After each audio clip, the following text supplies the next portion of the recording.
Third Winter Olympics in which the sport of ice dancing has taken place, but interest has grown with every appearance, and tonight that interest is at a new high. That's principally because of the dazzling team from Great Britain, Jane Torvill and Christopher Dean. They were national idols even before they left home, but tonight is the night in Sarajevo. At Zetra Arena now, Al Michaels with Dick Button and Peggy Fleming. A full house is expected at the Zetra Arena tonight, and there's a lot of excitement in the air. I know that's a cliche, but the names Torvill and Dean are on everyone's lips in Sarajevo as we get set for the free dance portion of the ice dancing competition. And there are the standings halfway through, 50% complete, and tonight's event counting 50% of the overall score. Torvill and Dean of Great Britain on top. Bestemyanova and Buchan of the Soviet Union are second, and the American couple of Blumberg and Siebert are third and seeking the bronze medal. 1 point for first, 2 for second, 3 for third. It's very simple. If Torvill and Dean win tonight's portion of the ice dancing event, they will clinch the gold medal.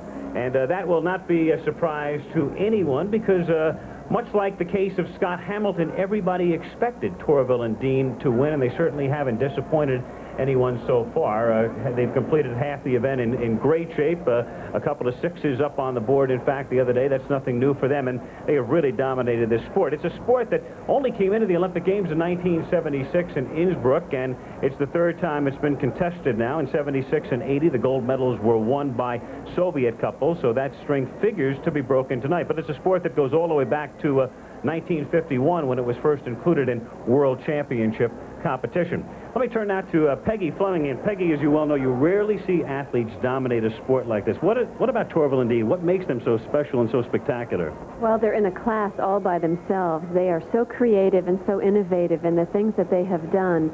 In the past, they have skated to music that is not the typical ice dancing music that has the obvious changes of music and tempo in them. They have skated to themes and gotten the audience into a mood. One year they skated to Mac and Mabel. It's a play, and they acted out characters and acted out the play more or less in their interpretation, and we thought that that was the best that we'd ever seen in ice dancing. The next year they came out with another number to Barnum, and then we thought that was the best thing that we'd ever seen. And this year they have a new number to a classical piece of music of Ravel's Bolero, which is just stunning. It is the most creative thing that we have ever seen in ice dancing, and this couple has changed the scene of ice dancing, and I expect them to bring the house down tonight. They are absolutely fantastic. Very little doubt that no one will be leaving early as they get set for Torvill and Dean. So they figured to win the gold. And the American couple, as it turned out, at Dick Button, Blumberg and Siebert, right there where most people expected them to be, they have a very good chance to win the bronze medal. What do you think of their chances? Well, as far as I'm concerned, Blumberg and Siebert are marvelous dancers. I think that they are of Olympic caliber, along with Torvill and Dean. Their deep edging, their speed, their fleetness over the ice is simply marvelous. They're going the same path that Torvill and Dean are in the direction of the music that they have chosen. There's an interesting correlation between the two. They are skating to the piece of music called Scheherazade by Rimsky-Korsakov. Now, that was first performed as a symphonic suite in 1888 and as a ballet by the Ballet Russe de Monte Carlo in 1910 with choreography by Michael Fokine, and it starred the great Václav Nijinsky and one famous lady dancer, Ida Rubinstein. And it was that Ida Rubinstein who in 1928 asked Maurice Ravel to compose a piece of music for her to do a dance pantomime with a Spanish setting. And he responded with nothing else than the Bolero.